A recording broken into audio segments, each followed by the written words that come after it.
আর বন্ধুরা, আজকে আমি শেয়ার করছি পেঁয়াজ রসুন ছাড়া মাছের ঝোল আমি কিভাবে করি রুই কাতলা মাছে। এর জন্য মাছটা ভেজে তুলে নিয়ে দিয়ে দিলাম সাদা জিরা ফোড়ন আর 2-3টে কাঁচা লঙ্কা কেটে দিয়েছি, যেহেতু আমি ঝাল লঙ্কা দেবো না।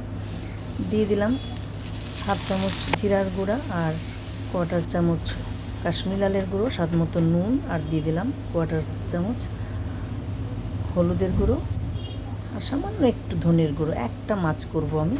আর দিয়ে দিলাম গরম মশলার গুঁড়ো। আপনারা যখন বেশি মাছ করবেন তখন অবশ্যই আদা দেবেন একটু বাটা।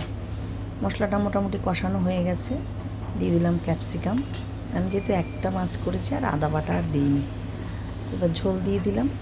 এইভাবে একবার ক্যাপসিকাম দিয়ে পেঁয়াজ রসুন ছাড়া শুধু ধনে জিরা আদা বাটা দিয়ে রুই কাতলা মাছের ঝোল করে খেয়ে দেখুন, অসাধারণ লাগবে। ভালো লাগলে লাইক কমেন্ট শেয়ার করবেন। ভালো থাকুন, নমস্কার।